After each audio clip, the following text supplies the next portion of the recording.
Speed news చూద్దాం. విశాఖలో YCP నాయకులు వెన్నుపోటు నిరసన కార్యక్రమం నిర్వహించారు. జిల్లా అధ్యక్షులు కేకే రాజు ఆధ్వర్యంలో కలెక్టరేట్కు ర్యాలీగా చేరుకున్న నాయకులు ఎంఆర్ఓకి వినతిపత్రం అందించారు. కూటమి ప్రభుత్వం ప్రజలను మోసం చేసి అధికారంలోకి వచ్చిందన్నారు. సంవత్సరం పూర్తయిన హామీలు అమలు చేయలేదన్నారు. సూపర్ 6 హామీలను అమలు చేయాలని పశ్చిమ గోదావరి జిల్లా నర్సాపురంలో వైసీపీ నాయకులు వెన్నుపోటు పేరుతో నిరసన చేపట్టారు. అంబేద్కర్ సెంటర్ నుండి సబ్ కలెక్టర్ కార్యాలయం వరకు ర్యాలీ చేపట్టి సీఎం చంద్రబాబుకు వ్యతిరేకంగా నినాదాలు చేశారు. సూపర్ 6 పథకాల పేరుతో కూటమి ప్రభుత్వం ప్రజలకు వెన్నుపోటు పొడిచిందన్నారు మాజీ ఎమ్మెల్యే జగ్గిరెడ్డి. సంపద సృష్టిస్తానని చెప్పిన సీఎం తన కుమారుడు లోకేష్కి సంపద సృష్టించుకున్నాడని చెప్పారు. అధికారంలోకి వచ్చి ఏడాదైనా ఏ ఒక్క హామీని అమలు చేయలేదన్నారు. సీఎం ఇచ్చిన హామీలు అమలు చేసేదాకా వైసీపీ ప్రజల తరపున పోరాటం చేస్తుందన్నారు. కర్నూలు జిల్లా పతికొండలో వైసీపీ నాయకులు వెన్నుపోటుతో పేరుతో నిరసన కార్యక్రమం చేపట్టారు. మాజీ సీఎం జగన్ ఆదేశాల మేరకు ఆర్టీఓ ఆఫీస్ వరకు ర్యాలీ చేపట్టారు. కూటమి ప్రభుత్వానికి వ్యతిరేకంగా నినాదాలు చేశారు. ప్రజల తరపున వైసీపీ పోరాటం చేస్తుందని మాజీ ఎమ్మెల్యే కంగాటి శ్రీదేవి చెప్పారు.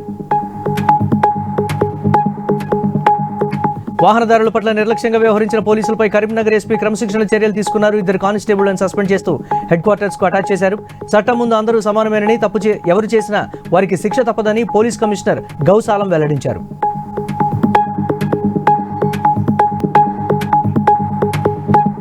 బాపట్ల జిల్లా మేదరమెట్టలో అగ్ని ప్రమాదం సంభవించింది. షార్ట్ సర్క్యూట్తో మంటలు చెలరేగి మంటలు వ్యాపించాయి. ఈ ప్రమాదంలో ఫ్యాన్సీ స్టోర్కు సంబంధించి 35 లక్షల ఆస్తి నష్టం జరిగినట్లు యజమాని తెలిపారు. ఘటనా స్థలానికి చేరుకున్న ఫైర్ సిబ్బంది మంటలను అదుపు చేశారు.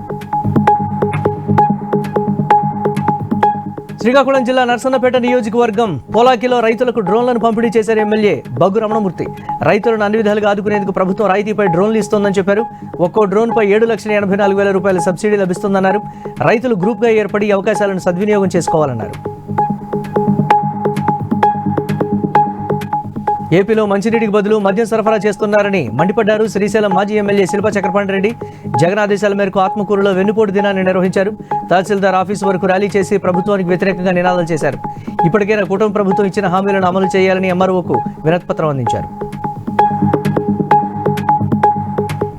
నిరుద్యోగులను, రైతులను సీఎం చంద్రబాబు మోసం చేశారని మండిపడ్డారు. మాజీ మంత్రి దాడిశెట్టి రాజా రాష్ట్ర వ్యాప్తంగా విద్యా, వైద్య రంగంలో అనేక సమస్యలున్నాయని చెప్పారు.